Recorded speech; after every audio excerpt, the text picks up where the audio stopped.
Buenas tardes, amigos. Feliz año a todos. Y bueno, iniciamos el año 2024 con una plática que el aula educativa de Amigos del Hígado desde su perfil de Facebook Live y siguiendo nuestra labor altruista, ha preparado un conversatorio muy interesante, para lo cual tenemos como invitados a dos médicos expertos, el doctor Juan Ramón Aguilar Ramírez, papá, hepatólogo clínico, y el doctor Juan Ramón Aguilar Saavedra, hijo, quien es cirujano hepatopancreatobiliar, ¿lo dije bien?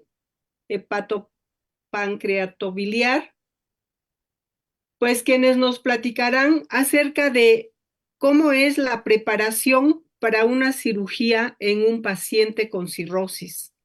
Y bueno, al final daremos un espacio para preguntas y respuestas, las cuales coordina el doctor Jorge Luis Po, quien es internista, hepatólogo clínico y director médico de Amigo, también de la clínica.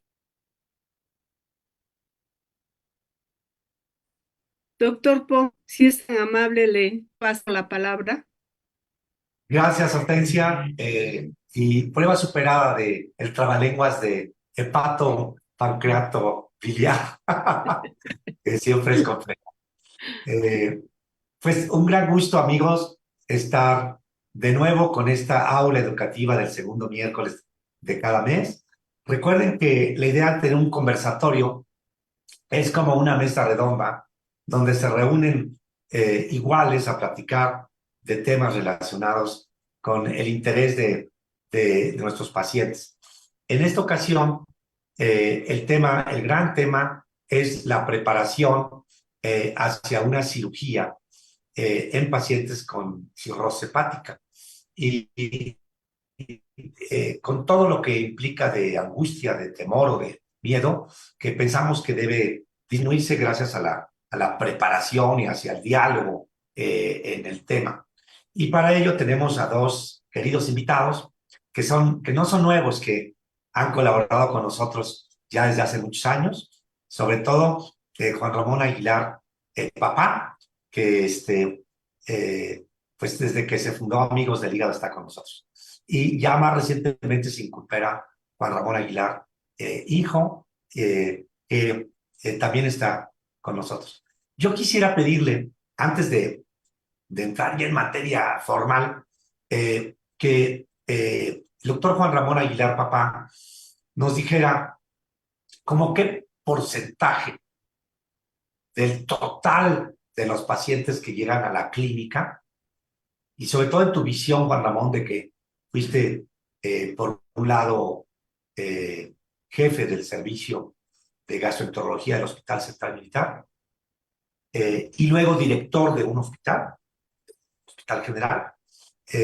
¿Cómo qué porcentaje de los pacientes globalmente representan los actos quirúrgicos en una clínica o en un hospital?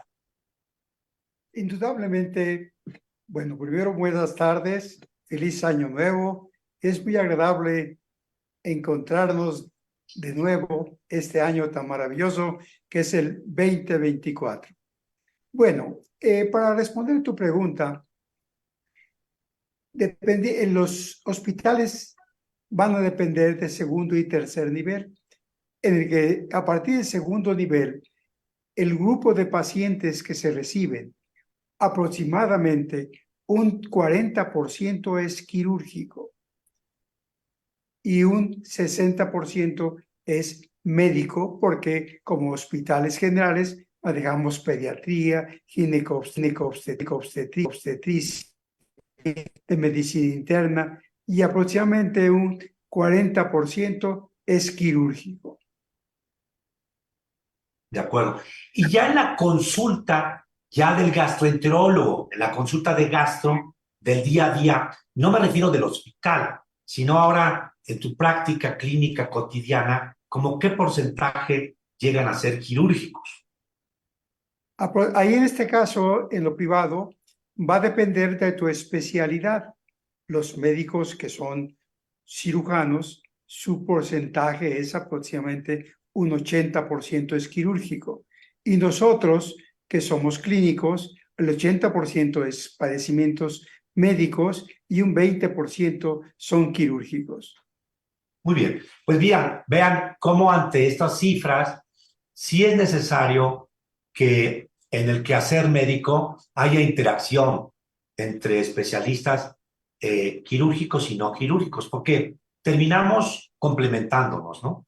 Entonces, Juan Ramón Aguilar, hijo, te pediría, si eres tan amable, de comentar un poco sobre tu formación, que en estas charlas de conversatorios, pues siempre hay nuevos llegados que no te conocen de los años previos. Entonces, si quisieras comentar tú mismo, presentarte brevemente y cuál ha sido tu formación o entrenamiento como cirujano digestivo, por favor. Creo que hay que poner el micrófono. Ahora sí, de nuevo. Sigue sin escucharse. Ahora sí, a ver, habla. ¿Ya mejor? Ahí está perfecto. Ahí está perfecto. Ok. Feliz 2024 a todos. Muchas gracias al Grupo Amigo por la invitación una vez más a formar parte de estas conversaciones que siempre son muy agradables para todos. Y obviamente para presentarme de nuevo, Juan Ramón Aguilar Saavedra. Yo tengo mi formación en cirugía general en el Instituto Nacional de Ciencias Médicas y Nutrición Salvador Subirán. Como algunos conocerán, pues es un instituto de alta especialidad en donde se ven dentro de las múltiples patologías pacientes con enfermedades hepáticas terminales, ¿no? Manejan programas de trasplantes y programas de alta especialidad de hígado, gastro, endoscopía, terapéutica, etcétera. Entonces, de ahí nació el interés de mi parte por este tipo de enfermedades. Entonces, como todo deseo, siempre requiere un sacrificio, ¿no? Entonces, en aquellos tiempos, pues muchas de estas formaciones eran en el extranjero. Entonces, nutrición tuvo la amabilidad de apoyarme siempre para poder aplicar a estos institutos. Tuve mi formación en Estados Unidos en la Cleveland Clinic durante 2 años para la realización del fellow de hepatopancreato biliar, que pues, sí es una rama de la cirugía general, pero definitivamente, como menciona el doctor Po y el doctor Aguilar, o sea, sí requiere la alta especialidad, no tanto porque la técnica quirúrgica vaya a cambiar mucho, sino la preparación del paciente y el saber cómo utilizar las diferentes disciplinas en el apoyo para ofrecerle la mejor opción al paciente. Al mismo tiempo tuve la formación de mínima invasión en la Clínica Mayo para ofrecer a los pacientes no solo la opción de los tratamientos abiertos para enfermedades hepáticas, sino también con el uso de procedimientos de mínima invasión que hasta la fecha han demostrado tener superioridad en el manejo final de los pacientes y ha repercutido en el bienestar de los mismos. Y otra cosa, pues muy importante, ¿no? Gracias a los avances médicos, ya la cirugía de hígado y la cirugía de cirugía general y cirugía de alta especialidad en pacientes cirróticos, pues ya es un procedimiento que se hace cada vez más frecuente. Entonces, ya bien seleccionados los pacientes, en realidad la mortalidad pues siempre va a existir, pero se ha tratado de disminuir lo más posible. Muchas gracias, Juan Ramón. Pues como ven, tenemos la suerte el día de hoy de contar con Juan Ramón Aguilar Senior y Juan Ramón Aguilar Junior, pero ambos con un entrenamiento magnífico y preparados para hacer todas las preguntas que gusten hacer durante esta hora y media que dura nuestro conversatorio. Yo le quisiera pedir a Juan Ramón Aguilar Saavedra que nos hiciera una primera presentación, una introducción al tema de la cirugía en el paciente con cirrosis. Entiendo que tienes por ahí preparadas algunas diapos, así es que adelante, por favor, Juan Ramón. Perfecto, muchísimas gracias. Y bien, tratamos de hacer una presentación lo más sencilla, o sea, obviamente sí va a haber algunos términos que pueden sentirse complejos, pero pues son importantes que por lo menos tengan la noción de cómo se utilizan y para qué se utilizan, ¿no? Entonces, Jorge Luis, si me puedes poner la presentación y ya nomás le vamos avanzando. ¿Quieres que yo te la ponga seguro o tú mismo? Ahí va, ahí va. Sí, ponme, está bien. Ahí está, ya está. Perfecto. Entonces, si quieres, Listo. si quieres le vas avanzando, porfa. Listo. Eso ya lo platicamos. Me pasa a la siguiente. Ya, como manera de introducción, como había mencionado ya el doctor Aguilar Ramírez, la enfermedad crónica del hígado, pues ya se ha vuelto parte de la consulta no solo de alta especialidad, sino también de medicina general y de todos, ¿no? Es una enfermedad que ya se ha vuelto parte de nuestras vidas y que cada vez vemos nosotros más, ¿no? En los últimos años se ha unado un diagnóstico nuevo dentro de la familia de las enfermedades hepáticas, que es la esteatohepatitis no alcohólica, que ha tenido múltiples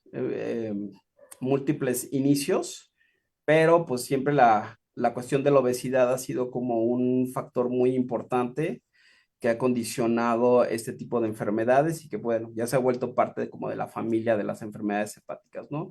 ¿Qué condiciona el hecho de que haya pacientes con esteatohepatitis que cada vez son más jóvenes, como ya lo mencionaremos en algún momento?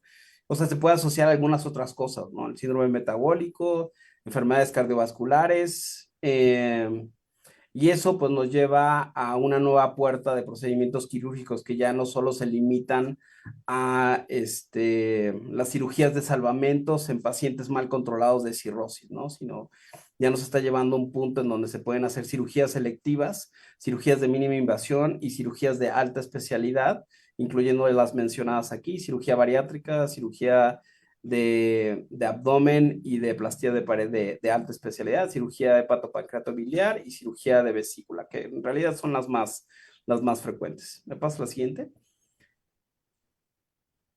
Entonces, las complicaciones, pues es algo que, como les había mencionado antes, o sea, el hecho de que nosotros podamos controlar la evolución de la cirrosis hepática no quiere decir que nosotros la vamos a curar, por lo menos no más que en ciertas circunstancias, ¿no? Entonces, las cuestiones de la falla hepática, el sangrado, el retraso en la cicatrización, la estancia intrahospitalaria prolongada, es algo que pues siempre va a existir. O sea, no importa si estamos en los centros especializados o estemos en un hospital general, eso siempre va a existir. O sea, lo más que se puede hacer es disminuir estos porcentajes. La mortalidad posoperatoria en casi todas las clasificaciones y en casi todos los pacientes se encuentran entre el 10 y el 30%. Pasa la siguiente. ¿Cuáles son los efectos de de los pacientes que tienen problemas de hígado, tanto en la cirugía como en la anestesia, ¿no? O sea, si recordamos un poco, el problema del hígado es un problema multisistémico, afecta múltiples sistemas, múltiples áreas, múltiples desarrollos que tiene que ver no solo con la producción de ciertos productos hemáticos, sino también en la consolidación, cicatrización, circulación, y eso pues igual afecta en el hecho del procedimiento quirúrgico y en el uso de anestésicos. Recuerden que pues todo procedimiento quirúrgico requiere de algún tipo de anestesia, ¿no? Entonces también los anestéticos tenemos que tener mucho cuidado cuáles son los que vamos a darles al paciente y cuáles son los que no, cuáles son los que duran más, cuáles son los que duran menos, o sea, si son procedimientos abiertos, si son procedimientos laparoscópicos. Todo esto termina influyendo y recayendo sobre la función final del hígado. Pasa a la siguiente. Como todo paciente, o sea, tiene que ser sujeto a una valoración de riesgo quirúrgico, ¿no? Entonces, aquí lo más importante es ver que el paciente si tiene clínica de cirrosis hepática. O sea, nosotros podemos saber, podemos tener la sospecha de que un paciente tiene cirrosis hepática, pero por clínica no lo presenta. O sea, puede tener laboratorios normales, incluso alteraciones físicas no distinguibles, pero por ultrasonido podemos nosotros tener la alta sospecha o simplemente por los antecedentes del paciente de que pudiera tener cirrosis, ¿no? Por eso hay varios mecanismos que nosotros podemos utilizar para poder determinar si el paciente realmente tiene cirrosis hepática y si esa cirrosis hepática, o sea, tiene presentación clínica. Nosotros tenemos que determinar de varias maneras las cuestiones que más nos van a traer a nosotros como cirujanos de hígado, páncreas y vía biliar. La primera y la más compleja es la cuestión de la hipertensión portal. O sea, el hecho de que haya hipertensión portal significa que ya hay un daño no solo físico, sino hay una alteración clínica sobre la hemodinamia del paciente. O sea, recuerden que el hígado al volverse cirrótico, se vuelve duro, entonces aumentan las presiones de las venas y de forma retrógrada tratan de descomprimir esa presión. Al tratar de descomprimir esa presión, entonces empiezan a dilatar vasos venosos que no están acostumbrados a manejar esa presión. Y eso se llama hipertensión portal. Eso va a conllevar no solo al aumento de los vasos sanguíneos en ciertas áreas que potencialmente quirúrgicas, sino también va a causar alteraciones en el flujo sanguíneo que al final van a causar fuga de líquido que se va a traducir como ascitis, que es lo que nosotros conocemos, y eso también va a afectar la cuenta plaquetaria cuando esa misma presión empieza a afectar el vaso, empieza a tener crecimiento del vaso y aumenta el funcionamiento del vaso para producir disminución en la cuenta plaquetaria, ¿no? Entonces, parte de la valoración no solo es esta cuestión del diagnóstico clínico de la cirrosis, sino también la naturaleza de la cirugía, si es una cirugía de urgencia o es una cirugía electiva, el tiempo de cirugía estimado, el tipo de anestesia, si va a ser bloqueo o va a ser sedación o va a ser anestesia general, y las enfermedades concomitantes, si tienen problemas cardíacos, si tienen problemas respiratorios, si tienen problemas renales, que desgraciadamente la mayoría de los pacientes que nosotros vemos con cirrosis no solo tienen cirrosis, sino tienen otras enfermedades, incluyendo la edad. Pasa a la siguiente. La cuestión de las contraindicaciones ya no lo mencioné tanto porque realmente se han vuelto como más relativas. O sea, hay algunas contraindicaciones absolutas, pero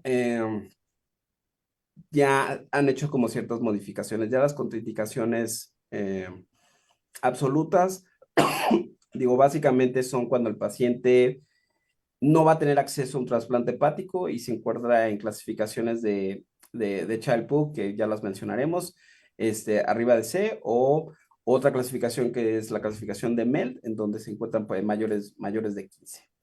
Entonces, aquí más o menos en la diapositiva hago mención de las clasificaciones más importantes. La más conocida es la Child-Turcotte-Pugh. Seguramente algunos de nuestros pacientes o son futuros pacientes quirúrgicos que decidan entrar a una valoración quirúrgica van a tener que escuchar esta clasificación, porque es la clasificación que casi todos los médicos, y no solo de alta especialidad manejamos, sino también los médicos generales. Entonces van a decir, es que tiene una clasificación de Child, tiene una clasificación de Child. Entonces es importante que ustedes conozcan que esta clasificación es la que se utiliza de forma general para la valoración de los pacientes quirúrgicos. De forma histórica se utilizó para evaluar el riesgo quirúrgico de los pacientes en general para cirugía, no importa cuál fuera. Entonces, era muy buena en su tiempo, pero se volvió como algo inespecífica. Se hicieron nuevas clasificaciones, la clasificación de estadios terminales de enfermedad hepática, que se llama MELD, por sus siglas, que al principio se utilizó como para asignación de riesgo quirúrgico en pacientes post-TIPS o TIPS. TIPS es un procedimiento que se utiliza para hacer un puenteo temporal, básicamente para que la sangre venosa no atraviese el hígado, sino que se vaya directamente hacia otro vaso principal y entonces directamente vaya hacia el corazón, que se llama TIPS. No vamos a mencionar tampoco mucho de eso, pero finalmente fue una clasificación que se utilizó mucho también para pacientes de trasplante y que últimamente se le ha dado la prioridad de asignación como valoración prequirúrgica para pacientes que nosotros tenemos pensado operar de un problema hepático, ¿no? Se habla de cierta escala acerca de ciertos valores que se utilizan, que puede ser desde creatinina, tiempos de coagulación, enfermedad renal concomitante, etcétera, etcétera, ¿no? O sea, dentro de la clasificación. Y si nosotros vemos ciertos números, hay números bien específicos en donde nosotros tratamos de poner a nuestros pacientes, que no se encuentren tan extremos, de un lado en donde puedan tener alto riesgo quirúrgico y, y que se encuentren en una opción en donde nosotros podamos ofrecerle pues un éxito relativo mucho mejor que si no se operara, ¿no? Existen otras clasificaciones como la de Mayo con riesgo postquirúrgico, así como la de Vocal Pen, que se utilizan como riesgo de morbimortalidad, pero a 1, 3 y 6 meses. Que, o sea, son complementos en donde nosotros cuando platicamos con ustedes, les decimos, bueno, o sea, ustedes al ingresar al quirófano, ustedes tienen un riesgo perioperatorio, o sea, que es durante y postoperatorio inmediato de tener ciertos porcentaje de tener complicaciones y de muerte. Pero luego nos dicen, bueno, doctor, y si sale todo bien en la cirugía y yo me voy a mi casa, ¿cuál es mi riesgo de complicaciones, no? Entonces aquí es donde entran estas clasificaciones que también nos ayudan a nosotros a poder ofrecerle al paciente la opción de dar un pronóstico y decirle, bueno, o sea, no se te olvide que tú eres un paciente con enfermedad hepática y eso no lo vamos a resolver a menos que te trasplantemos. Entonces, mientras que no estemos en esa situación, o sea, siempre va a haber un riesgo de tener algún tipo de complicación porque tu problema hepático va a seguir progresando.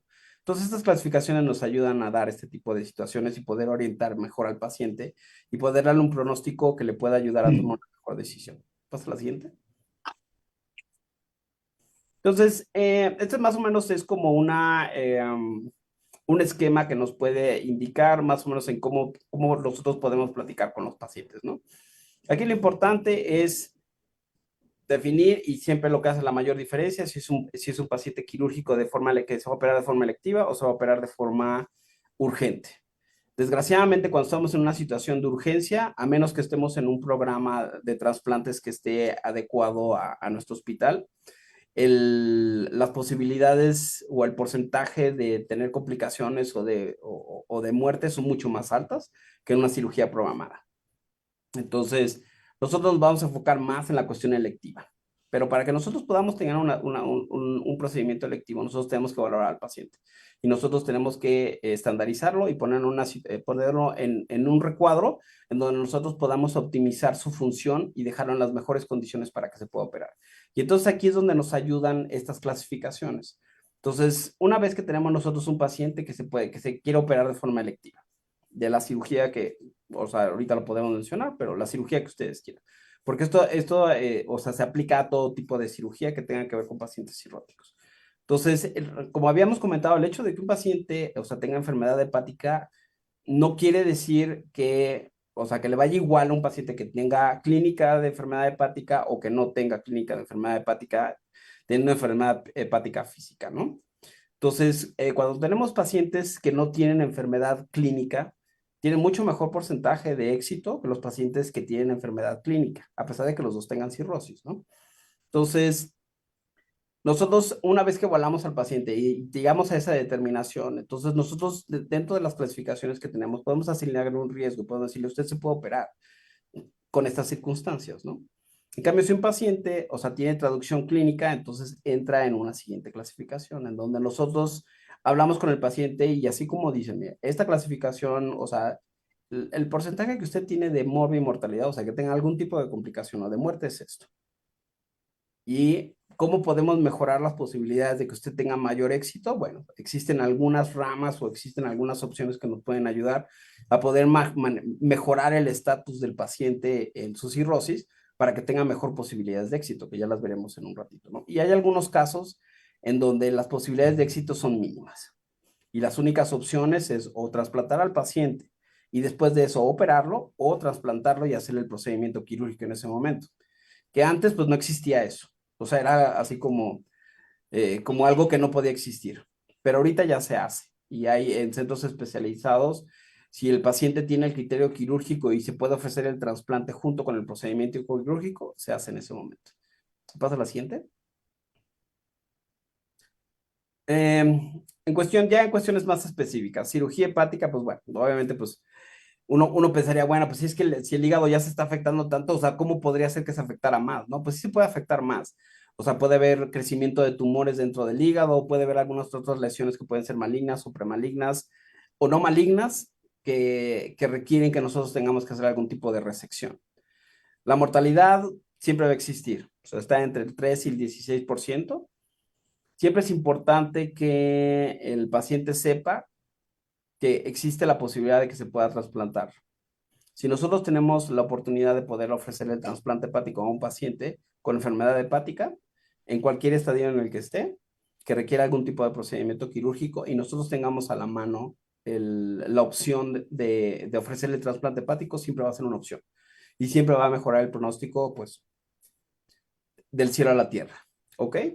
Pero también tienen que entender que si nosotros no tenemos acceso, como en el caso de este país, ¿no? O sea, la verdad es que nosotros no tenemos tanto acceso al trasplante hepático como en otros países, ¿no? En donde ya esa posibilidad entra dentro del tratamiento de elección para muchos de estos pacientes que tienen problemas hepáticos, ¿no?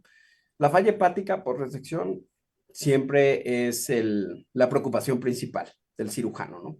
Y desgraciadamente, no importa qué tipo de resección hagamos, siempre existe cierto porcentaje de falla hepática. Obviamente nosotros dentro de la valoración tenemos que ver algo que se llama el remanente hepático, o sea, el pedazo de hígado que vamos a dejar, que tenga la función suficiente para que pueda compensar el hecho de que nosotros quitemos la parte necesaria de hígado, ¿ok? Se recomienda en pacientes que tienen en MEL de menos de 9 dentro de las clasificaciones que les había comentado. Pasa a la siguiente. Ya, habíamos tenido ya algunas menciones acerca de gente que estaba interesada en la cuestión de cirugía bariátrica. La gente se pregunta, bueno, ¿qué tiene que ver qué tiene que ver un hepatopancreato biliar con la cirugía bariátrica? Pues precisamente esto, ¿no?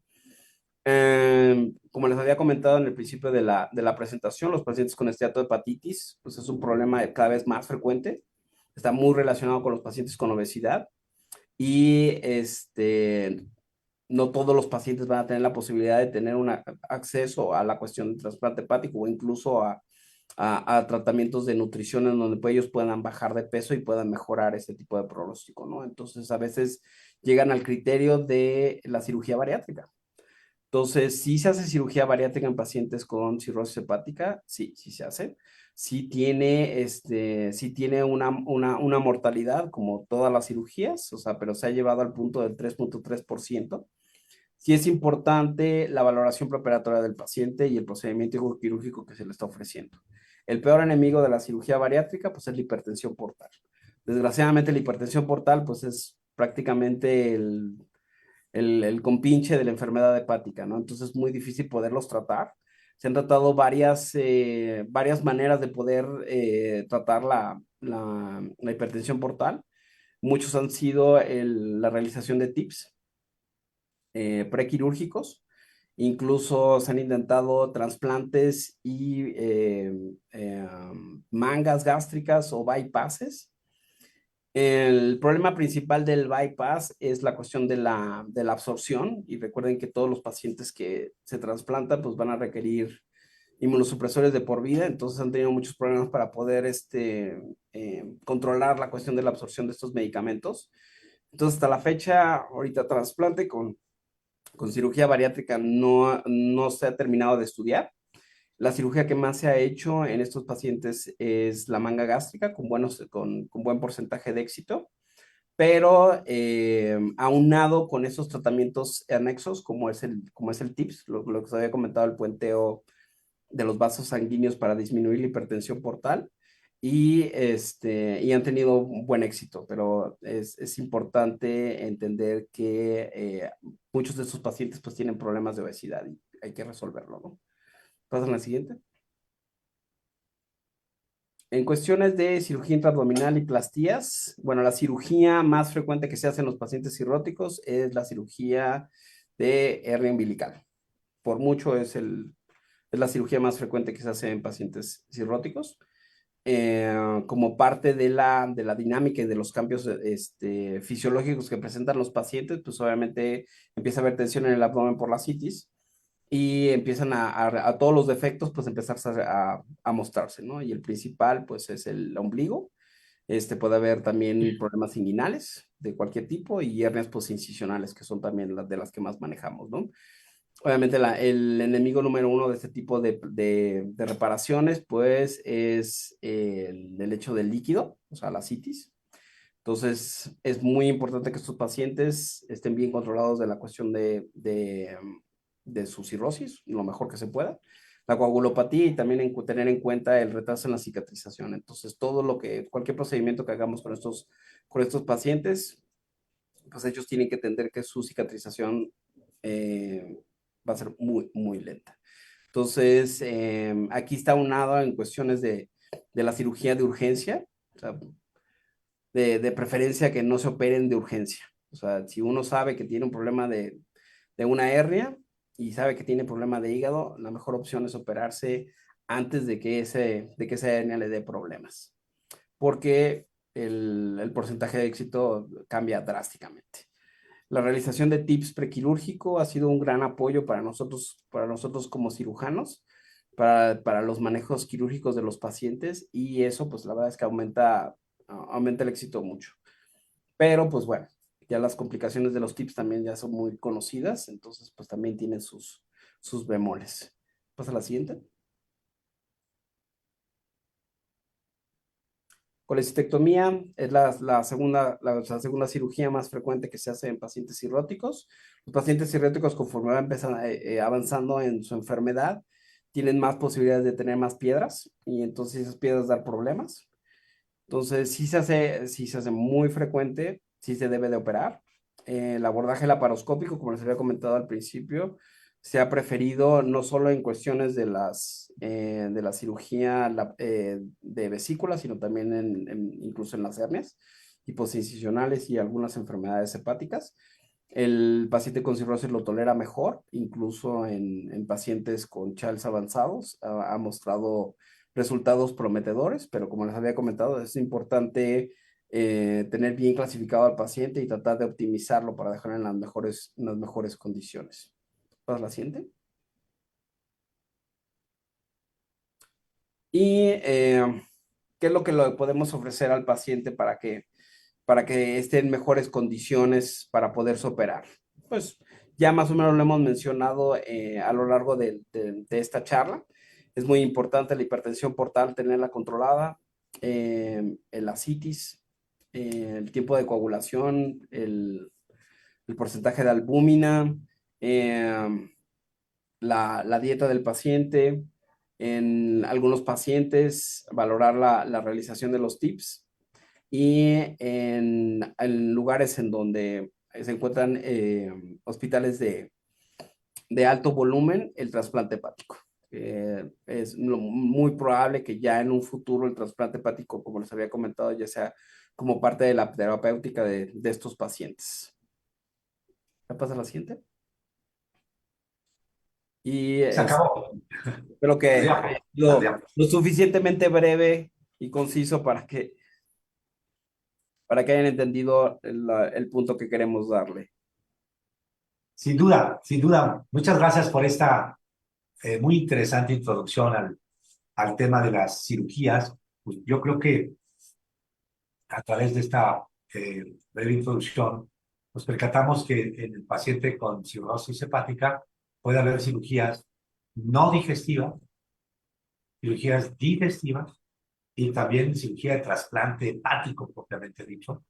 Y el mensaje, como ustedes vieron, es que para todos conviene estar preparado a ver los escenarios. Yo quisiera aprovechar para saludar a los que nos están escuchando, que ya hay varios que están en línea, a Batifresa de Cuernavaca, a Silvino Chilpancingo, a Oscar de Mexicali y a muchos que están aquí en la Ciudad de México, incluyendo una buena amiga, Rosa Marta, que anda en Australia, que se fue por un periodo de 3 meses para cuidar al nieto querido. Entonces, hay algunas preguntas ya muy específicas y hay uno que surgió que creo que, como me llegó a mí en mi WhatsApp, quiero aprovechar para darle, es Félix Jiménez, dice que tiene una hernia inguinal, que tiene 140,000 plaquetas y que tiene a citis controlada completa. Que si se puede operar o no. Entonces, sería pregunta para Juan Ramón Aguilar Saavedra. Claro. Pues muchas gracias. Es precisamente el tipo de pacientes que nosotros queremos. Obviamente, las plaquetas es algo extremadamente importante. Obviamente hay otros, como viste en la presentación, hay otras situaciones, hay otros laboratorios que nosotros necesitamos revisar, pero es extremadamente importante, o sea, tener una buena coagulación, plaquetas aceptables y cantidad de líquido también controlable. Eso te pone en una situación mucho más favorable para por nosotros poder hacer un procedimiento quirúrgico. Realmente el límite general para poder operar un paciente son 60,000 plaquetas, pero bueno, o sea, eso puede variar un poco dependiendo de cómo está funcionando el vaso, es el grado de hipertensión portal y también el acceso a paquetes, ¿no? Paquetes globulares, plasmas, plaquetas, pero definitivamente, como me comentas tú el caso, o sea, definitivamente es un paciente que podía ser potencialmente quirúrgico. Okay. Sí se puede operar nuestro amigo Félix Jiménez. Para Juan Ramón Aguilar, papá, Juan Ramón, por ahí estuvimos revisando algunos artículos tú y yo, y quería preguntarte, ¿cómo ves la tendencia mundial de necesidad de cirugía? Eh, ¿La tendencia mundial está a la baja, está estable o está en crecimiento? ¿Cómo dicen las publicaciones en la tendencia mundial a necesidades? La tendencia mundial es que va aumentando la oportunidad de ser llevados a cirugía los pacientes por dos cosas importantes. Primero, desde los 80 inició la cirugía laparoscópica. Esto ha permitido una gran oportunidad de llevar a cabo cirugías de hernia hiatal, colicectomía, apendicectomías, hernias, con un resultado muy favorable, con resultados de prácticamente de complicaciones solamente del 5 al 10%, si es que existen, sobre todo en pacientes cirróticos. Y recordar la pregunta que hiciste inicial, los pacientes que son llevados el paciente que habló, te mandó el mensaje, es el caso ideal. Los pacientes que están en esas condiciones con más de 100,000 plaquetas, él tiene 120 plaquetas y su ascitis 140,000, 140,000 puso Félix Jiménez, 140,000. Bueno, 140,000 es más de 100,000 plaquetas, más de 120,000 plaquetas. Y la ascitis controlada, creo que si se asiste para que lo operen, va a ser un éxito un gran éxito su operación y evitar, es mejor operarse antes de que se compliquen, porque entonces, como mencionó el doctor Aguilar Saavedra, un diferente operarse de cirugía electiva a cirugía de urgencia. Entonces, a mi pregunta, la otra, no solamente la presencia de la cirugía laparoscópica ha aumentado la oportunidad de cirugía y de resolver problemas que ya mencionamos, quirúrgicos intraabdominales. La otra es el trasplante hepático. Esto ha aumentado la posibilidad de que muchos pacientes con enfermedad hepática, sobre todo con un MEL de preferencia menos de 20, de 18, y si es posible, en condiciones que existan los órganos disponibles, los pacientes tienen oportunidad de una gran sobrevida. Entonces, dos situaciones han permitido el aumento de las cirugías en el mundo, la cirugía laparoscópica y la oportunidad de trasplante hepático. Muy bien, gracias. Pues sí, yo coincido que como médicos debemos prepararnos a ver este escenario de mayor demanda. Parece ser que otro factor es que la edad de la población va aumentando, la esperanza de vida va aumentando y conforme aumentamos en edad también el riesgo de tener necesidad de una cirugía. De tal manera que necesitamos buenos cirujanos como aquí Juan Ramón Aguilar Saavedra, sin duda. Bueno, hay una pregunta de nuestra presidenta Hortensia, que la voy a decir yo por la brevedad, pero que dice, imaginemos que hay una necesidad de cirugía de vesícula. Ya mencionaste, Juan Ramón, Junior, las posibilidades de hacer colecistectomía, pero ¿cuáles son los riesgos de la laparoscópica y cuáles son los riesgos de la abierta? Porque a veces se les ofrece cirugía abierta aparentemente de menor costo que una cirugía laparoscópica, pero ¿cuáles serían los riesgos de cirugía abierta versus laparoscópica? Claro. Mira, ya más o menos habíamos mencionado las alteraciones hemodinámicas y las alteraciones en cuestiones de la absorción de los medicamentos, tanto de anestesia como las cuestiones fisiológicas de los cambios de los flujos durante un procedimiento quirúrgico. Ahora ya nomás ahondaría en el asunto de la cuestión de la cirugía abierta versus laparoscópica, como habías comentado. O sea, los porcentajes en pacientes no cirróticos, o sea, de cirugía laparoscópica, de colecistectomía, o sea, van entre el 0.3 y 1.5%. Y de la cirugía abierta, o sea, va más o menos del 5% al 10% en población general. En pacientes cirróticos aumenta más o menos alrededor del doble de posibilidades. Entonces estamos hablando de que, o sea, de tener 1.5% de posibilidades, o sea, tendrías hasta 3% de posibilidades de tener algún tipo de complicación. Lo que pasaría en la cuestión de cirugía abierta, pues o sea, como máximo podrías tener 10%, en el caso de los pacientes cirróticos, estaríamos hablando de un 30%. Aquí donde cambia la clasificación es el estatus de tu enfermedad, de tu enfermedad hepática. O sea, ahí es donde va a cambiar todo el asunto. O sea, definitivamente sí hay una diferencia entre un procedimiento abierto a un procedimiento laparoscópico para toda la población, no solo cirróticos y no cirróticos. Y dentro de los cirróticos, pues obviamente mientras tu función hepática sea lo más permisible posible, pues entonces te vas a acercar a ese 30%. Pero si tu enfermedad hepática, o sea, está rodeando entre el Child B y el Child C, entonces, pues tu porcentaje puede ir hasta el 50-60% de tener algún tipo de complicaciones, ¿no? Y en la cuestión del abordaje laparoscópico, pues estaríamos hablando entre el 4, 5, hasta el 10% de posibilidades. Entonces, aquí lo que podría cambiar algo sería lo de la cuestión de la cirugía de urgencia, ¿no? Porque muchas de estas cirugías de vesícula pues terminan operándose de urgencia, ¿no? Y entonces ahí las clasificaciones, o sea, nos dicen que no importa si sea el abordaje abierto o laparoscópico, los dos tienen muy mal pronóstico.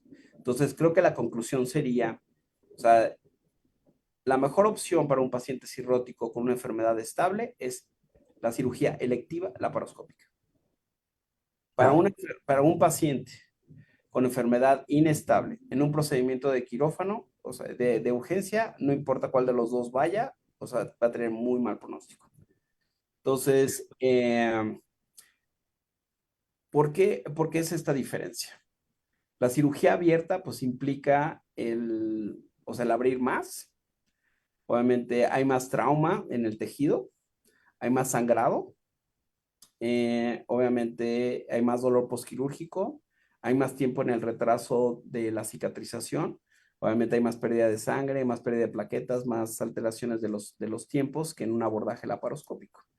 Entonces, y recuerden también, o sea, todos los pacientes que tienen algún tipo de trauma quirúrgico, que eso podríamos llamar cualquier tipo de procedimiento quirúrgico, causan cierto grado de falla hepática posquirúrgica. Todos hacen un cierto grado de falla hepática. Y algunos pacientes dentro de esa falla hepática pues pueden hacer encefalopatía, como ustedes ya saben, otros pueden hacer sangrados y otros pueden hacer mayor cantidad de ascitis.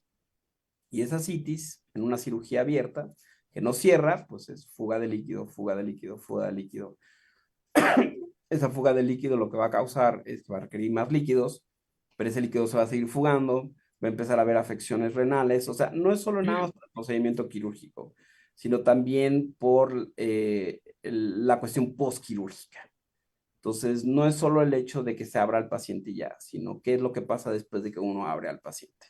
Entonces, la cirugía laparoscópica por eso tiene mayor posibilidad de éxito. Y aparte el tiempo es menor, quirúrgico. Sin duda, sin duda. Gracias. Pues ahí está la respuesta enviada a Hortensia para que la transmita al paciente que le envió. Bueno, nos mandan también saludos nuevos de la audiencia. Muchas gracias a Adriana, a Magdalena, a Juan Francisco, a Juan Fulda, que está desde Mérida, Yucatán, que siempre participa enviándonos información. Y José Francisco Quirós desde Costa Rica. José Francisco, nos hace una pregunta que va más curiosamente para Juan Ramón Aguilar Ramírez. ¿Por qué? Porque dice que tiene cirrosis hepática compensada, sus plaquetas están en 55,000 y necesita hacer una cirugía de extracción de una muela. ¿Y qué tipo de antibiótico recomienda? Entonces aquí vamos a tener la opinión de Juan Ramón y la mía. Venga. Bien, en primer lugar, recomendamos que esos pacientes que van a recibir una extracción dentaria, de preferencia usen una semana antes vitamina K y tomar antibióticos 2 días antes de su extracción y 5 días después de su extracción. Y el antibiótico recomendado siempre es una cefalosporina, es la que menos afecta al hígado. No recomendamos ninguna otra medicamento que debe tomarse. Recomendamos 2 días antes de su cirugía y 5 días después de su cirugía. Gracias, Juan Ramón. Bueno, yo ahí agrego, es una extracción de un molar, entonces entiendo que es un molar simple. A veces puede hacer diferencia si es un tercer molar y cómo se visualiza en la radiografía del maxilar. Es bueno que tenga una radiografía previa. A veces cuando es un tercer molar, el procedimiento lo debe hacer un cirujano maxilofacial con mayor experiencia en el tema. Y tal vez yo agregaría que casi siempre se busca que el odontólogo del paciente y el hepatólogo del paciente estén comunicados. Es bueno que estén comunicados entre ellos. Eh, yo habitualmente les recomiendo que la hemostasia, parece sencillo, pero que sea gilocaína con epinefrina, porque la epinefrina reduce el vaso sanguíneo y la afluencia vascular a la zona que va a ser extraída. Y la otra es que se utiliza ciertos hemostáticos locales como Gelfuan, que se coloca en la base del molar extraído y que sea una digamos, hemostasia prolongada en el sitio, ¿no? Casi siempre se recomienda que el paciente, dado que tiene cirrosis, tenga acceso al celular del médico odontólogo para que si hubiera alguna hemorragia intensa y todo pueda presentarse y estar comunicado con él al día siguiente. De hecho, hay un escenario muy peculiar que voy a saltar de la pregunta de José Francisco Quirós a Juan, a nuestro cirujano invitado el día de hoy, que es el paciente que tiene un TP prolongado, que no corrige con la cautela que mencionó el doctor Juan Ramón Aguilar Ramírez. Es decir, normalmente, gracias a la vitamina K, debería corregirse la prolongación del tiempo de protrombina. Pero hay algunos que no corrigen, que a pesar de que se les dio se les dio vitamina K, el tiempo de protrombina sigue muy prolongado.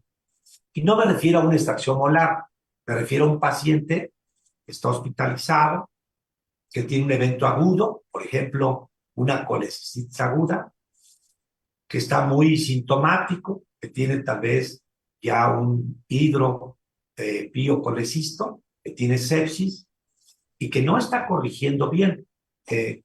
Y entonces yo quisiera que en ese escenario comentaras un poco más, Juan Ramón, cuáles son las cautelas que tienen ustedes del manejo multidisciplinario. Claro. Pues muchas gracias por la pregunta. Es algo que nosotros tenemos todo el tiempo. O sea, ahí juntaste dos cosas muy importantes, la cuestión de la sepsis y la cuestión de la cirrosis hepática. O sea, si recordamos un poco dentro de las funciones principales del hígado, pues el hígado es un órgano de choque. Entonces, es uno de los órganos que actúa principalmente cuando existe algún tipo de trauma en el cuerpo, del que sea, que puede ir desde una gripa, fiebre, trauma, alguna cirugía, lo que sea, ¿no? Recuerden que estamos hablando de un hígado que no funciona, entonces no responde de la misma manera. Entonces, el insulto en este caso, estamos hablando de que es el problema de la vesícula, ¿no? Entonces, los tiempos usualmente no solo dependen de la vitamina K, o sea, dependen de otras muchas vitaminas que produce el hígado, ¿no? Entonces, eso nos pone en una situación difícil. Afortunadamente, en los hospitales, pues existen algunos paquetes que se llaman plasmas. Plasmas tienen algunos componentes que ayudan a poder mantener la homeostasis hemática en este sentido, ¿no? Lo que hacemos nosotros es utilizar la vitamina K y usualmente lo que hacemos es podemos manejar este tipo de plasmas de forma prequirúrgica, transquirúrgica y postquirúrgica sabiendo que no necesariamente van a corregir los tiempos, pero sí va a ayudar a la cuestión de la hemostasia. Es muy importante nosotros estar en contacto con la gente de hematología, porque algunas veces estos pacientes necesitan al mismo tiempo lo de las plaquetas. Entonces es importante que no solo sea el plasma, sino que sea el plasma, albúmina, la vitamina K, más aparte las plaquetas. Entonces, creo que la especialidad que más nos ayuda en este tiempo es terapia intensiva y hematología para poder tener acceso a estos componentes globulares. Pedro Reyes pregunta que si puede explicar lo de la manga gástrica, pero antes de llegar a eso, yo quisiera aprovechar también a Juan Ramón Aguilar con la visión de patólogo y de gastro. Juan Ramón, de pronto vemos pacientes que no conocen su Child-Pugh, que no, que nunca se miden bien las pruebas completas de la función hepática. Y ya el doctor, nuestro cirujano de hoy, ya nos dijo que es muy importante que conozcan su Child-Pugh, que le conozcan si están en grado A, en grado B o en grado C. Y la verdad es que yo coincido de que muchos de los pacientes no lo conocen. Será muy difícil conocer el puntaje de Child-Pugh. Si nos los pudieras explicar para nuestra audiencia, Juan Ramón. Efectivamente, el paciente debe conocer cuál es su estadio o su situación de clasificación de Child-Pugh. La forma más sencilla y que todos los médicos tenemos a la mano y que debe pedirle el paciente a su médico es consultar amigos del hígado. Y en amigos del hígado hay una sección que se llama calculadoras. Y ahí podemos agregar nosotros en Child-Pugh, agregar todo lo que se está pidiendo y que es su tiempo de protombina, su albúmina, su bilirrubina, ¿sí? Y lo agregamos y nos da la clasificación de Child. ¿Qué significa esto? Como estamos hablando de la cirugía en los pacientes con cirrosis, hay dos cosas interesantes dentro del paciente cuando conoce su Child-Pugh. Primero, sabe que su Child A significa que su situación de función hepática prácticamente es normal. Le llamamos nosotros asintomático. Clasificación B de Child significa tenemos una citis, pero es tratable médicamente. Hay encefalopatía, pero es tratable médicamente. Y la clasificación C de Child tiene que ver con la presencia de hipertensión portal como manifiesto. Líquido de ascitis, que no es fácilmente tratable. Segundo, la presencia de encefalopatía. Y tercero, la presencia de sangrado. Cuando una persona se opera por colistectomía y cuando debe operarse por colistectomía, como tú mencionaste, los pacientes deben tener colicistitis sintomática. Y los pacientes que tienen clasificación A de Child, su mortalidad o su riesgo de complicación se presenta entre el 5 al 10%. Conforme va presentando la clasificación B de Child, va aumentando hasta 30, hasta 50 o 60%, 80%. De tal forma que conocer la situación de su función hepática con la clasificación con la clasificación de Child-Pugh, está en la mano del médico que va a consultar. Por favor, doctor, ¿no quiere ver el portal Amigos del Hígado y busque, por favor, dónde está la calculadora? Y aquí están mis estudios de laboratorio. Y él sabrá exactamente cuál es su clasificación, A, B o C de Child. Y eso tiene que ver con su pronóstico, no solamente de vida, sino su pronóstico quirúrgico. Gracias. Te manda saludos el paciente Silvino Araujo, por cierto. Por otro lado, nos manda saludos Mari Villa desde mi tierra, desde Chiapas. Saludos a Mari. Mari hace una pregunta para su cirujano, que es sobre las adherencias. Dice, ¿qué tan peligrosas son las adherencias? Es la pregunta de Mari. Bueno, o sea, eh, el gran problema de las adherencias es que son impredecibles, ¿no? No hay manera de verlas hasta que uno ingresa a la cavidad. Entonces, todo procedimiento quirúrgico previo, obviamente sana bajo cicatrización. Y cicatrización puede producir bridas y esas bridas pueden condicionar adherencias. Y esas adherencias pues pueden ser muy difíciles de manejar, en donde muchas estructuras se pegan entre sí.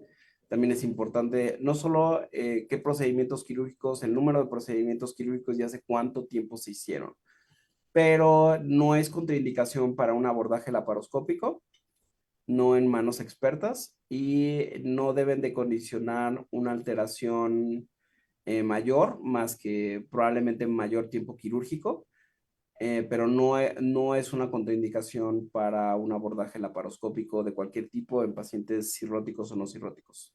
O sea, quizás la ventaja que podría tener en pacientes cirróticos es como producen ascitis, entonces hay más líquido en el abdomen, entonces las posibilidades de que haya y tienen disminución en la cicatrización, entonces las posibilidades de producir adherencias o que haya adherencias previas son mucho más bajas. Entonces, espero que haya contestado su pregunta.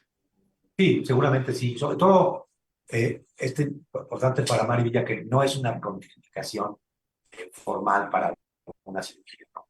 Y para Pedro Reyes, que había comentado, lo dejé en el aire, esto de qué es la manga gástrica, probablemente él debe tener algún problema que le han dicho la necesidad de una cirugía bariátrica. Claro. Y a ver si nos escribe más Pedro Reyes sobre este detalle de qué es la manga gástrica y es la mejor opción para cirugía bariátrica.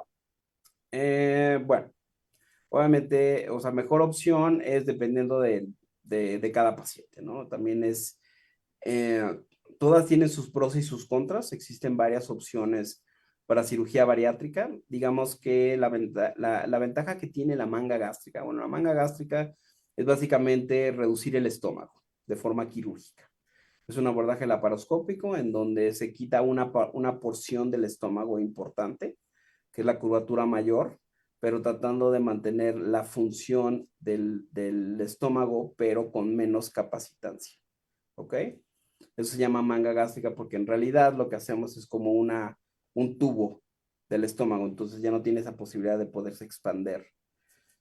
Entonces, es un procedimiento que ha ganado mucha atracción porque es un procedimiento pues relativamente sencillo de hacer, lleva menos tiempo quirúrgico, las posibilidades de tener alguna complicación son bajas y el paciente es bien tolerado y no cambia tanto ni altera tanto la fisiología alimentaria del paciente. Pero existen otros procedimientos quirúrgicos, igual laparoscópicos, para obesidad, o sea, simplemente la manga gástrica es ahorita de los más famosos. También existen procedimientos endoscópicos que también han ganado mucho ahínco con los pacientes. Claro, en pacientes cirróticos puede cambiar un poco por esta cuestión de la hipertensión portal. ¿Ok? Creo que si tú eres de estos pacientes que tienes esa dualidad, que tienes un problema hepático y tienes una indicación de bariatría, pues es importante que no solo te vea el cirujano bariátrico, el nutriólogo, sino también el hepatólogo, ¿no? Y ellos te van a decir que aquí lo más importante es controlar la hipertensión portal. O sea, mientras que haya hipertensión portal, cualquier procedimiento que te hagan, vas a tener un alto porcentaje de tener complicaciones. ¿Sí se puede hacer un procedimiento quirúrgico bariátrico en un paciente cirrótico? Por supuesto que sí. Si tiene mejoría, perfecto. Y más cuando tienes la situación de que hay de base un esteatohepatitis. Sí hay mejoría importante. Nomás es muy importante que, o sea, tu estadiaje como paciente cirrótico esté lo mejor controlado, que esté en las clasificaciones más bajas. Perfecto, gracias. Vamos a hablar de algunas contraindicaciones o el término de contraindicaciones en unos minutos más, pero llegó una pregunta de Gilberto, Gilberto de Jesús Juárez, primero manda saludos, gracias, y pregunta que él tiene el problema de enfermedad hemorroidal, que si llegara a ser necesaria la cirugía, pues si es posible operarse, no nos dice más detalles, Pero, Juan Ramón Aguilar, papá, ¿todas las hemorroides se tienen que operar o cuál es el manejo o abordaje habitual de la enfermedad hemorroidal? La enfermedad hemorroidaria nos dice simplemente es la punta del iceberg de un trastorno funcional colónico. Entonces, esas hemorroides se protruyen de tal forma que cuando hace una revisión anoscópica, puede uno valorar el grado de hemorroides. El hemorroide es sintomática, si hay dolor o sangrado, y que sea grado 3. Si el paciente tiene hemorroides sintomáticas y es grado 3, el paciente debe ser llevado a cirugía. Y actualmente la cirugía ya es mucho más sencilla, menos molesta, porque se usan ya engrapadoras. Entonces se resuelve el problema fácilmente con menos dolor. Gracias. José Ramiro Bracho, habrá que aclarar, a ver si le entiendes por acá, Juan Ramón, cirujano. Dice, ¿cuándo se hace el trasplante parcial? Ya no oigo nada de eso y en los años 80 conocí esta operación con éxito en donación de hermanos.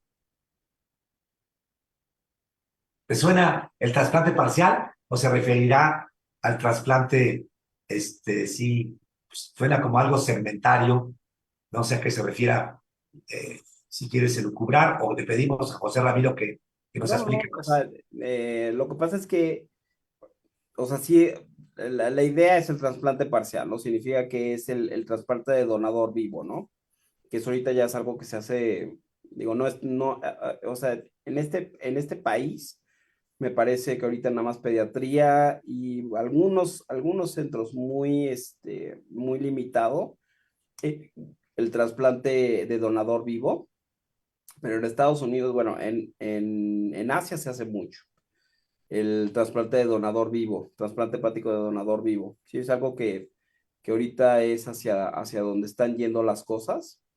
Desgraciadamente, porque la obtención de órganos cadavéricos, pues no ha sido como debe de ser, ¿no? Y hay muchos lugares donde nunca va a ser así. Entonces, la medicina ha tendido a buscar la opción de quitar parcialmente el hígado de una persona sana, pero que sea lo suficiente para poder transportárselo a un donador, a un receptor que lo requiera, ¿no?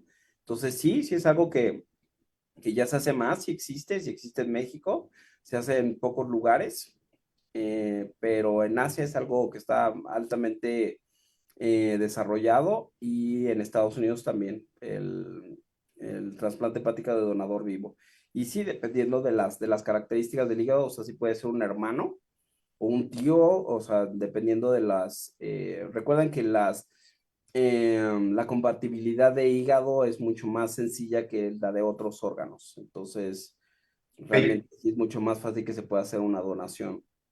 gracias. Entonces, sí, donador, dono una parte de mi hígado para mi hijo, para mi hija, para un hermano. Ya ven, sí se puede hacer y se ha hecho. Juana, más o menos de ese enfoque, pero es la inquietud de Juan Antonio Jiménez, dice, cuando hay cirugía de trasplante de hígado, le preocupa la extracción de la vesícula. ¿Qué tanto afecta esto la digestión futura? No, no afecta. No la afecta. Está tranquilo, no pasa nada. Y desde luego, cuando se hace una extracción total de tu hígado, se va a la vesícula completa. Felicitaciones al doctor Aguilar. Seguramente se refieren al maestro, dice, Simio, de parte de Rudy Obregón, por acá. Eh, Es de saludos Guatemala. Guatemala. de Guatemala, desde Guatemala. Muy bien. Saludos, Rudy.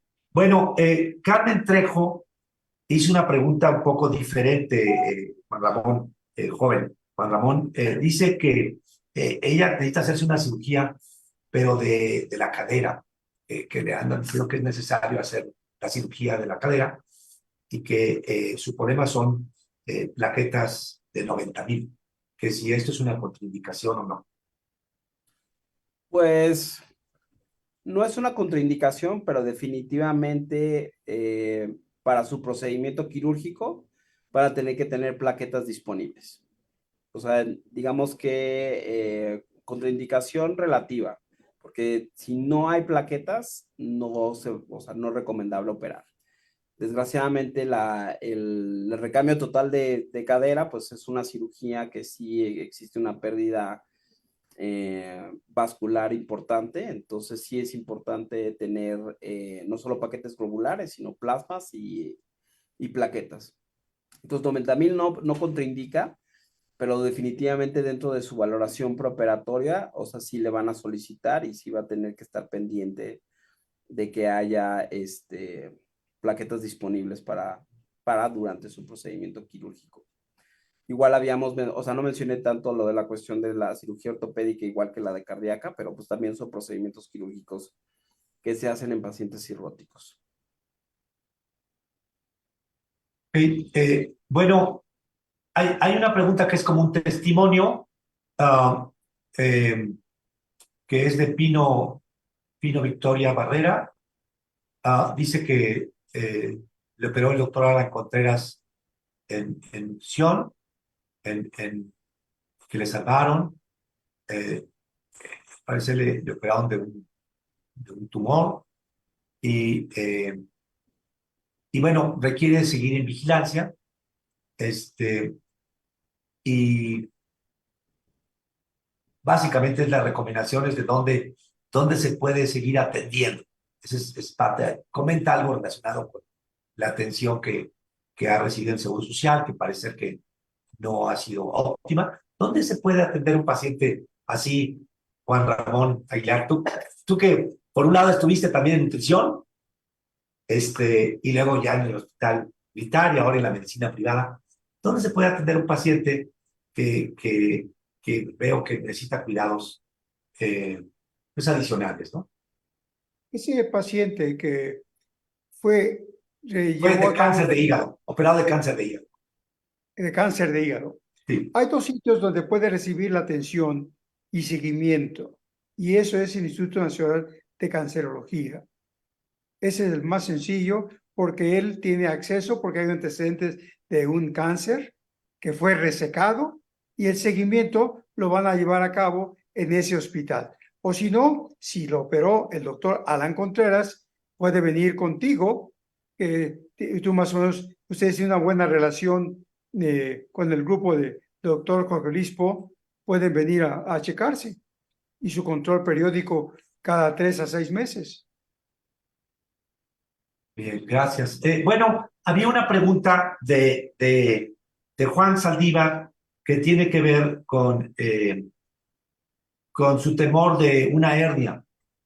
Dice que tiene una hernia mixta, una hernia umbilical y de inguinal, pero que tiene muchas y que pues ya le han hecho funciones anteriores del abdomen, ¿no? Y claro, por un lado le duelen y le molestan hacerlo, ¿no? Entonces, su grupo de pacientes, Juan Ramón, que la probabilidad de que se resuelva la hernia existe, pero la probabilidad de que le vuelva a aparecer ascites existe. ¿Qué, ¿Qué opciones ofrece la técnica quirúrgica en estos pacientes que tienen indicación de hernias por dolor? Y en particular le preocupa que vuelvan a hacer ascites. Claro. Bueno, o sea, ese es el tipo de pacientes y el tipo de situaciones en donde, pues sí, tenemos que ofrecerles otras opciones, ¿no? Y no tanto la cuestión del abordaje quirúrgico que vaya a hacer la diferencia, ¿no?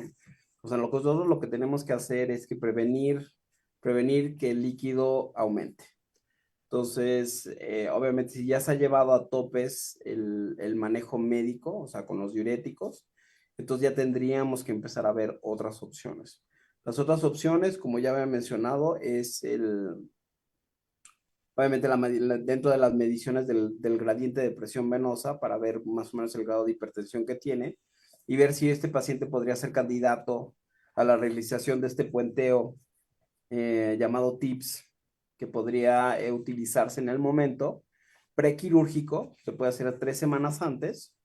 Entonces es un procedimiento que se hace por vía endoscópica y en donde, como les había comentado, o sea, se puentea el hígado y entonces todo el riego venoso va directamente hacia la vena cava, llega directamente al corazón, entonces disminuye ese gradiente y entonces disminuye la hipertensión portal y disminuye la ascitis. Lo que hace sería comprarnos tiempo para poder operar nosotros al paciente y dejarle por lo menos 1 o 2 meses con esa cavidad seca para que se pueda hacer la recuperación de cualquier procedimiento, ya sea abierta o laparoscópica. Esa sería mi primera opción. La otra opción sería trasplantar al paciente, que es ahorita la tendencia hacia donde ha ido, ¿no? Si tenemos este tipo de pacientes que tienen difícil manejo, ya sea con hipertensión portal, ascitis, coagulopatías, etcétera, etcétera, en donde nosotros podemos tener acceso a un trasplante hepático, la mejor opción, o sea, sería hacer el trasplante hepático en el paciente, incluso dentro del mismo procedimiento, pues hacer las plastías, ¿no?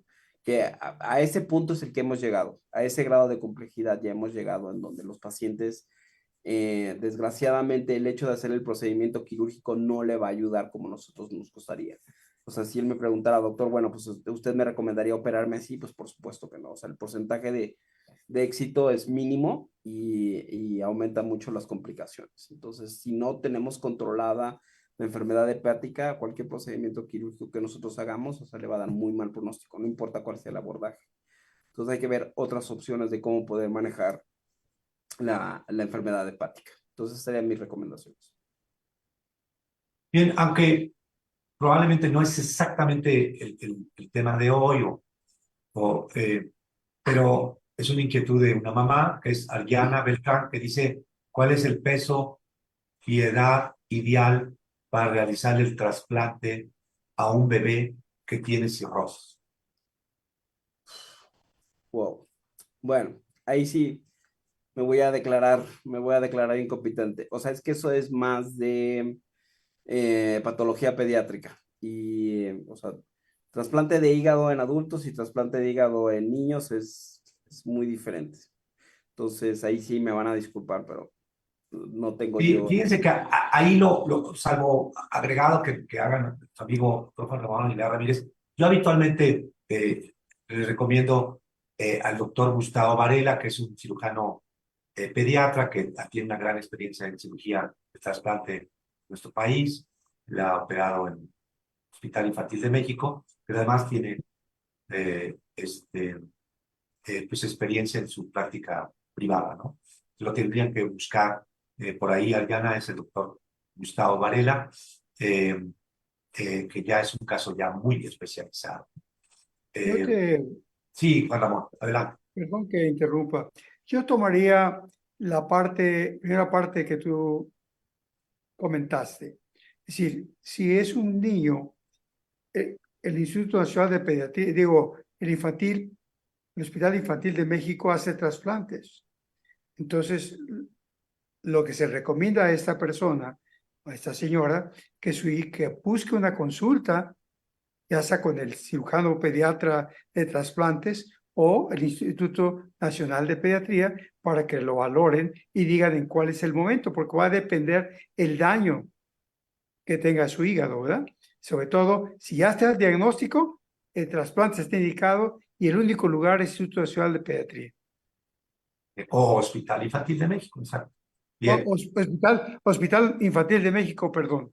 Sí, ahora, hay un tema en estos últimos 10, 15 minutos que nos faltan, que es un tema del día a día, que es el de la enfermedad por litiasis vesicular, que es un tema que genera siempre controversias porque hay litiasis vesicular simple, no complicada, y litiasis vesicular complicada, ¿no? Entonces, yo quisiera de nuevo abordar este tema que el año pasado lo comentamos un poco, te has de acordar también, Juan Ramón Aguilar, sí. Para ti Voy a como adelantarme un cirujano, poco. para ti como cirujano, si todos los que tienen litiasis vesicular simple, no complicada, deben operarse o no. Hablando de la aprobación con cirrosis. Sí, con cirrosis, obviamente. Sí, porque es el tema de que tenemos pacientes con cirrosis que les preocupa que tienen sus piedritas, pero que están asintomáticos, ¿no? Yo lo que le comento a los pacientes es, desgraciadamente la enfermedad hepática va a seguir avanzando y la enfermedad vesicular también va a ir avanzando. O sea, el hecho de que haya litiasis vesicular significa que algo está sucediendo. O sea, hay un problema en el funcionamiento de la vesícula. Entonces, desgraciadamente su estadio hepático no va a estar en mejor situación que en el momento que se hace el diagnóstico. Entonces, mi recomendación va a ser, si tiene el diagnóstico de colelitiasis, o sea, la presencia de piedras en la vesícula, a pesar de que no esté inflamada, mi recomendación sería quitarla, porque en algún momento va a dar problemas. Ok. Juan Ramón Aguilar, papá. Hay dos situaciones en las cuales recomendamos la cirugía de colelitiasis, o sea, asintomática. En los pacientes que son diabéticos y en los pacientes que tienen cirrosis hepática con clasificación A de Child. Esos pacientes ahora son las recomendaciones de operar electivamente. Como tenemos ya productos antifibróticos y antiinflamatorios, podemos considerar que los pacientes con colelitiasis asintomática, que tienen una clasificación A o B de Child, deben recibir tratamiento antifibrótico antes de ser llevado a cirugía. Si nosotros logramos que los pacientes con el tratamiento antifibrótico que tenemos aquí en México, estos pacientes pueden tener un pronóstico, pueden operarse cuando sea sintomático. Si no existe la posibilidad que reciba el tratamiento antifibrótico y es asintomático y está en clasificación A o B de Child, recomendamos que se operen en forma electiva. Bien, muy bien, pues ya la escucharon. Por eso la importancia de que uno como paciente siempre esté teniendo la visión del médico clínico, del médico cirujano, y prepararse de acuerdo a pues, a situación ya muy particular del grado de avance de la enfermedad hepática, ¿no? Bueno, y Luis Uribe comenta de que él tiene piedras en el conducto colédoco y que le han como comentado una CEPRE, que si esto es necesario, primero hacer la CEPRE o se puede quitar las piedras de la vesícula directamente. Juan Ramón Aguilar Saber. Bueno, o sea, definitivamente las piedras que están dentro de la vía velar, lo más probable es que hayan venido de la vesícula. Entonces, en algún momento hay que no solo retirar las piedras, sino quitar la vesícula. El orden, pues, de preferencia, incluso nosotros lo hacemos al mismo tiempo. O sea, llevamos al paciente a quirófano, se le hace el estudio de endoscopía, se retiran las piedras y al mismo tiempo se le quita la vesícula por vía laparoscópica. Entonces, no es tanto que uno tenga que ir primero que el otro. O sea, creo que lo primero, si yo tuviera la opción, sería hacer primero la endoscopía, sacar las piedras y posteriormente quitar la vesícula, pero lo ideal sería que se quitaran las dos al mismo tiempo, pero que se hagan las dos, o sea, tienen que ser las dos. No importa cuál sea el orden, o sea, tienen que ser las dos. Perfecto. ¿Algún complemento de esto, Juan Ramón? Yo agregaría que estos pacientes deben ser hospitalizados y 48 horas antes de llevarse a cabo el procedimiento de la CEPRE y extracción del cálculo o de los cálculos y la colestectomía, usen antibióticos. 48 horas y 5 días después nuevamente usar antibióticos. Y sobre todo después de la CEPRE, llevar a cabo estudio de amilasa y lipasa, porque muchas veces, con frecuencia, el estudio de la CEPRE y la extracción de cálculos de la vía biliar puede asociarse con pancreatitis y hay que estar previstos de esto. Ok, gracias. Bueno, ahora yo había comentado que íbamos a hablar un poquito de las contraindicaciones relativas y y voy a mencionar algunas contraindicaciones y tal vez les pediría respuestas eh, breves a nuestros dos invitados. Si el paciente tiene necesidad de una cirugía, pero tiene eh, digamos, una hepatitis aguda, ¿puede En términos o no generales, ser operado? Entonces les pediría preguntas breves y tal vez algún ejemplo, si lo pueden. Juan Ramón Aguilar, papá, clínico, la, cirujano. la contraindicación de cirugía en pacientes con enfermedad hepática crónica son hepatitis, No, solo, estoy hablando solo de hepatitis hepatitis viral aguda. aguda, Hepatitis aguda. hepatitis viral aguda. En términos generales, si se opera en esas situaciones, su mortalidad es alrededor del 10%, es del 8 al 13%. Okay. O sea, No debe dirías, operar. ¿puede operarse? Sí puede No operar. debe operarse hasta mejorar sus condiciones, que Ok. bajen las transaminasas y sus condiciones clínicas, pero su mortalidad se eleva en esas condiciones. Juan Ramón Aguilar, cirujano, tienes un paciente que le duele, y tiene una vesícula terrible, con piedras, pero tiene una hepatitis aguda. ¿Puede o no operarse? No, de preferencia no operar. No No, operar. O sea, de preferencia no opera. De acuerdo. ahí Ahora, el escenario cambia. El paciente tiene insuficiencia renal aguda. Juan Ramón Aguilar, cirujano, ¿puede operarse o no si tiene insuficiencia renal aguda? sin problema. O sea, digo, hay que recordar que hay diferentes grados de insuficiencia renal aguda, pero en general, si el paciente va a estar hospitalizado y va a estar con manejo hídrico, no encuentro ninguna contraindicación para un procedimiento quirúrgico, a menos que el paciente estuviera haciendo un síndrome hepatorrenal, ¿no? O sea, Ok, que fuera ya otra cosa, ¿no? Que fuera una insuficiencia hepática más una insuficiencia renal. O sea, eso sí sería una contraindicación, pero insuficiencia renal como tal no contraindicaría un procedimiento quirúrgico.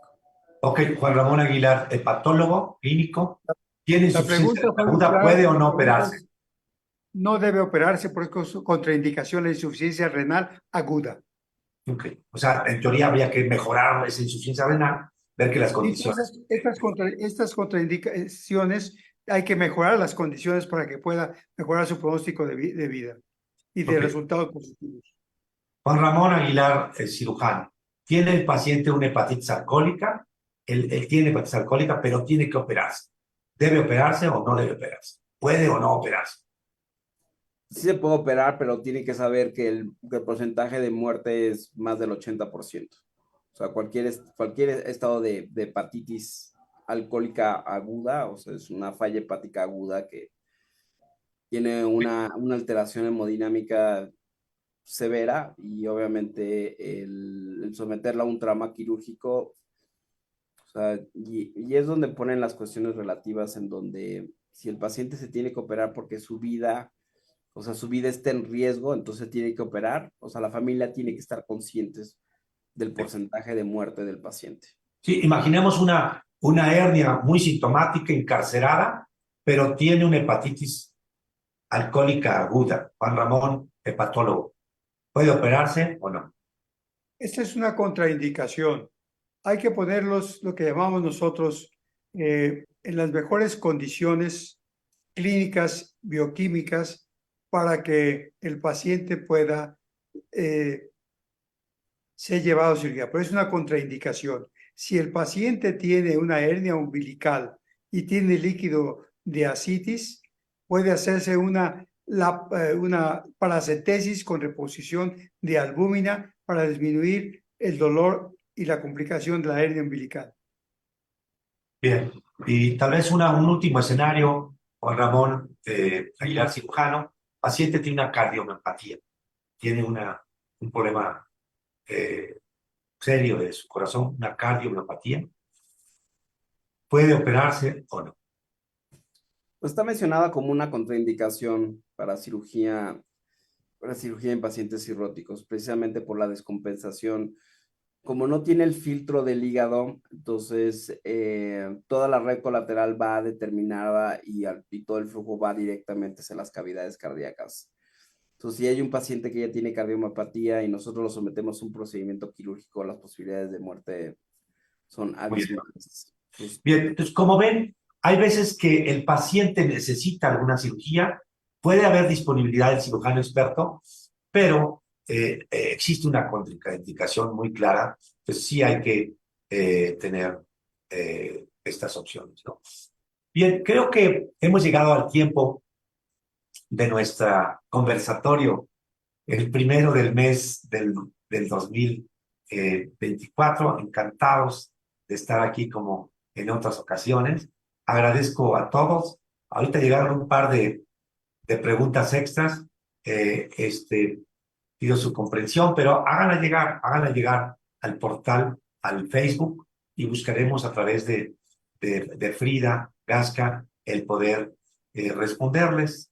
Y cedo el micrófono a nuestra querida Hortensia Vázquez para que haga el cierre. Sí, muchas gracias, doctor. Pues no nos quedan más que agradecer a los doctores Juan Ramón Aguilar Ramírez, papá, y Juan Ramón Aguilar Saavedra, hijo, por tan excelente plática, conferencia, como gusten llamarle, y al doctor Jorge Luis Poy, a todos los que se conectaron, esperando esta plática les sea útil para cuidar su salud hepática, para que no lleguemos a estas situaciones tan difíciles. Muchas gracias. Por otra parte, les recuerdo nuestra próxima sesión el miércoles. Aquí también es una pregunta, 14 de febrero de 2024. Si quieren que se haga el segundo miércoles de febrero, que es el Día del Amor y la Amistad, o se haría el primer miércoles 7 de febrero. ¿Qué opinan? Yo creo que lo mantenemos será una oportunidad para darnos todo nuestro amor al 14 de Ah, febrero. muy bien. A mí también me encantaría ese día. Entonces lo dejamos para el 14 de febrero y el tema se los haremos saber más adelante. Y pues como ven, estos temas son tan interesantes para cuidar nuestra salud hepática y en general que no se lo pueden perder. También los invitamos a que visiten nuestra página web, que es www.amigo.com. Como ustedes pueden ver, hay muchos datos muy importantes, como nos acaba de explicar el doctor Juan Ramón Aguilar Ramírez, en donde hay muchas cosas que nos podemos informar bien, inclusive podemos escoger a nuestro médico. O sea, y tiene mucha información, tiene también colaboraciones de personas que escriben temas de psicología, temas médicos, y ahí encontrarán también información de otros grupos, como Amigos del Hígado, hay otros ahí registrados. Pues con esto terminamos nuestra sesión, pero fue muy, muy, muy, em, pues nos enseñó muchas cosas, ¿no? Para cuidar nuestra salud. Muchas gracias, doctores, y nuevamente un abrazo con mucho cariño y les deseo un año muy exitoso. El 2024 que nos venga con muchos regalos bonitos, sobre todo la salud. Buenas noches. Buenas noches. gracias. Buenas Gracias. noches. Buenas noches. Gracias a todos.